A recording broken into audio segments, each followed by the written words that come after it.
Hi all. அதாவது மகாராஷ்டிரா மாநிலத்துல நாசிக் அப்படிங்கிற பிளேஸ்ல உள்ள டாடா கன்சல்டன்சி சர்வீஸ், அதாவது கால் சென்டர் ஆபீஸ்ல பாத்தீங்கன்னா ஒரு பயங்கரமா அதிர்ச்சிக்குரிய விஷயம் அப்படிங்கிறது நடந்துட்டு இருக்கு. கிட்டத்தட்ட இந்தியா முழுவதுமே அதை பத்தி தான் பேசிட்டு இருக்காங்க. பயங்கரமான ஒரு ஷாக்கிங் நியூஸ். அதை பத்தி என்னன்னு பார்ப்போம். அதாவது பிப்ரவரி 2026ல நாசிக் போலீஸ் ஸ்டேஷன்ல ஒரு கம்ப்ளைண்ட் அப்படிங்கிறது ரெஜிஸ்டர் ஆகுது. அதுல வந்து என்ன சொல்றாங்க அப்படின்னா, அந்த பொண்ணு வந்து டானிஷ் ஷேக் அப்படிங்கிற ஒரு பையன் வந்து டாடா கன்சல்டன்சி சர்வீஸ்ல ஒர்க் பண்றான். அவன் மூலமா தான் நான் அங்க வந்து ஜாயின் பண்றேன். ஆனா அதுக்கப்புறம் அவங்களுக்குள்ள ஒரு பழக்கம் ஆகுது. அது வந்து ஒரு ரிலேஷன்ஷிப்பா மாறுது. அவங்க பல இடங்களுக்கு ஒன்னா போறாங்க. இதுல அந்த பையன் வந்து அந்த பொண்ணை வந்து லிட்டரலி வந்து அபியூஸ் பண்றான். சோ இந்த மாதிரி இருக்கும்போது, ஆனா கொஞ்ச நாள் கழிச்சு இந்த பொண்ணுக்கு விஷயம் தெரியுது. இது மாதிரி இந்த பையன் ஆல்ரெடி மேரிடு, 2 குழந்தைகள் இருக்கு அப்படின்னு சொல்லிட்டு. ஆனா இருந்தாலும் அந்த பிரச்சனை அப்படிங்கறது அதோட ஸ்டாப் ஆகல. இந்த பையனுக்குள்ள இருந்த ரிலேஷன்ஷிப்ங்கிறது கம்பெனிக்குள்ள பரவாயில்ல தெரியப்பட்டாலும், அதுக்கு அடுத்தது தௌஷிப் அத்தர் அப்படிங்கிறவன் என்ன பண்றான்னா, ஓகே நீ அந்த பையனோட ரிலேஷன்ஷிப்ல இருந்தே இல்லையா, அதனால நீ என் கூடயும் அப்படி இருக்கணும் அப்படிங்கிற ஒரு ப்ரெஷர் வந்து இந்த பொண்ணு மேல வந்து திணிக்கிறான். சோ இதை வந்து எல்லாமே ஒரு வாட்ஸ்அப் குரூப் மாதிரி கிரியேட் பண்ணி பயங்கரமா ஒரு மோட் ஆஃப் அட்டாக் அப்படிங்கிறது, ஒரு பயங்கரமா ஒரு physical abuse, sexual abuse, pressure, ஒரு டிப்ரெஷன் அப்படிங்கிற மோட்ல வந்து இந்த பொண்ணுங்க எல்லாருமே வந்து தள்ளப்படுறாங்க. என்ன நடந்தது அப்படிங்கறத பார்ப்போம். சோ இந்த கேஸ்ல வந்து பாத்தீங்கன்னா கிட்டத்தட்ட சோஃபார் 8 பேரை வந்து அக்யூஸ்ட் அப்படின்னு கன்ஃபார்ம் பண்ணிருக்காங்க. 9 எஃப்ஐஆர் வந்து ஆல்ரெடி ரெஜிஸ்டர் ஆயிட்டு, இது மட்டும் இல்ல இன்னுமே எஃப்ஐஆர் அப்படிங்கிறது ரெஜிஸ்டர் ஆகும். இந்த பொண்ணு ஃபர்ஸ்ட் கம்ப்ளைண்ட் கொடுத்தா அதோட வந்து இந்த விஷயம் அப்படிங்கிறது ஸ்டாப் ஆகல.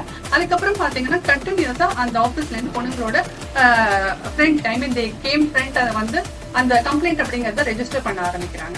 அதுக்கப்புறம் தான் போலீஸ் என்ன பண்றாங்க அப்படின்னா, ஓகே இது ஏதோ ஒரு விஷயம் அங்க நடந்துட்டு இருக்கு, அது என்ன அப்படிங்கறத நம்ம ஒரு அண்டர் கவர் ஃபார்ம் பண்ணி both men and women police officers என்ன பண்றாங்க அப்படின்னா டிசி ஸ்கூல்ல நுழையிறாங்க. ஸ்டார்டிங் ஃப்ரம் ஒரு ஆபீஸ் பாய்ல இருந்து ஒரு அட்மினிஸ்ட்ரேஷன் பொசிஷன் வரைக்கும் அவங்களோட ரோல் அப்படிங்கிறது இருக்கு. அவங்க போய் என்ன பண்றாங்க அப்படின்னா, அந்த சிசிடிவி ஃபுட்டேஜஸ், அவங்களுக்குள்ள இருக்கிற அந்த குரூப் சாட்ஸ், அதுக்குள்ள என்ன மாதிரி நடக்குது அப்படிங்கறத அவங்க இன்வெஸ்டிகேட் பண்றாங்க. இப்போ இந்த இமேஜ்ல காமிக்கிறவன் தான் டானிஷ் ஷேக். இவன் தான் அந்த ஃபர்ஸ்ட் கம்ப்ளைண்ட் பண்ண ரெஜிஸ்டர் பொண்ணை வந்து ஏமாத்தி தனக்கு மேரேஜ் ஆயிருக்கு அப்படிங்கிற விஷயத்த மறைச்சி அந்த பொண்ணை ரிலேஷன்ஷிப்புக்கு கொண்டு போய் அந்த பொண்ணை அபியூஸ் பண்ணி, சோ அந்த பொண்ணை வந்து ஒரு பயங்கரமான ஒரு suffering, mentally suffering, physically suffering ஸ்டேஜுக்கு தள்ளப்பட்டது வந்து ஃபர்ஸ்ட். எல்லாத்துக்கும் மேல இப்ப காமிக்கிற இந்த நிடா காணி இருக்காங்களே, இவங்கதான் அந்த கம்பெனியோட ஹெச்ஆர். இப்ப இந்த பொண்ணுங்களுக்கு எல்லாம் ஒரு பிரச்சனை நடக்குது அப்படின்னா ஃபர்ஸ்ட் அவங்களோட மோட் ஆஃப் அப்ரோச்சிங் யாரா இருப்பாங்கன்னா HR, human resources manager. So அவங்களோட ஃபர்ஸ்ட் ஸ்டெப் என்ன அப்படின்னா, இந்த மாதிரி ஒரு விஷயம் நடக்குதுன்னா இமீடியட்டா அதுக்கு வந்து ஸ்டெப் எடுக்கணும். அண்ட் போஸ்ட் ஆக்ட் பாலிசி அப்படிங்கிறது எல்லா கம்பெனிலையுமே ஃபாலோ பண்ணுவாங்க. ஸோ இதை வந்து ரொம்ப சீக்ரெட்டா இன்வெஸ்டிகேட் பண்ணி கரெக்டான அதுக்கான ஸ்டெப்பை எடுத்து இந்த ப்ராப்ளம் வந்து ஒரு சொல்யூஷனுக்கு கொண்டு வரதுங்கிறது தான் இந்த ஹெச்ஆரோட ஒர்க்கே. ஆனா இந்த பொண்ணு அதை பண்ணாம என்ன பண்றா அப்படின்னா த்ரெட்டன், அதாவது ஜாப்ங்கிறது முக்கியம் இல்ல, அந்த பையன் நல்ல பையன் தானே, அந்த மாதிரி பண்ண மாட்டானே. இப்போ நான் இமேஜ்ல காமிக்கிற தௌசிப் அத்தார் அப்படிங்கிறது தான் ரொம்பவே முக்கியமான குற்றவாளி. இவன் தான் வந்து அந்த பொண்ணு கம்ப்ளைண்ட் ரெஜிஸ்டர் பண்ணாலே, அவளை வந்து ஓகே நீ அந்த மாதிரி அந்த பையன் கூட இருந்தா நீ என் கூடயுமே ரிலேஷன்ஷிப்ல இருக்கணும் அப்படின்னு வந்து அவளை வந்து ப்ரெஷர் போட்டது. கமிங் டு த ஹெச்ஆர், அவ என்ன பண்றா அப்படின்னா அந்த பொண்ணுங்களுக்கு அந்த ஒரு சொல்யூஷனை கொடுக்காம அவங்கள அந்த சஃபரிங் மோட்லயே வச்சுட்டு இன்னுமே வந்து த்ரெட்டன் பண்றது.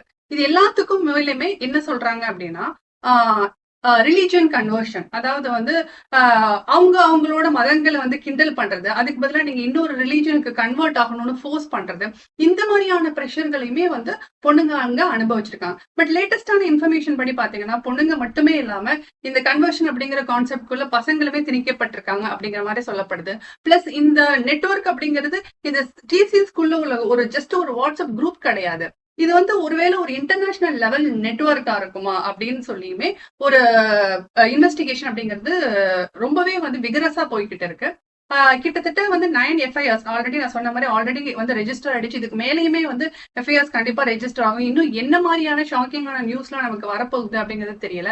பிளஸ் இந்த நிடா கான், இந்த ஹெச்ஆர் மேனேஜர் இருக்காங்க இல்லையா, அவங்க வந்து இன்னுமே ரொம்பவே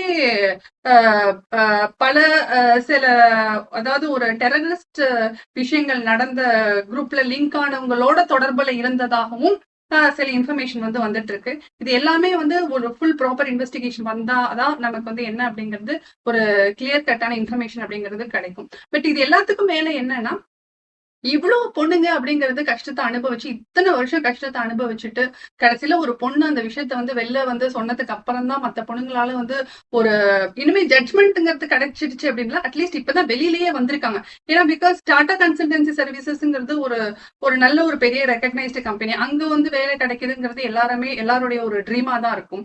சோ அப்படி இருக்கு அப்படிங்கிறப்போ வந்து இந்த விஷயம் வந்து சுத்தமா அக்செப்ட் பண்ணிக்கவே முடியல. பிகாஸ் ஒரு பிளேஸ்ல வந்து ஒரு பொண்ணுங்க ஒர்க் பண்றாங்க அப்படிங்கன்னா அந்த ஒர்க் சேஃப்டி அப்படிங்கிறது அந்த கம்ஃபர்ட் ஜோனா இருக்கணுங்கிறது ரொம்பவே முக்கியமானது.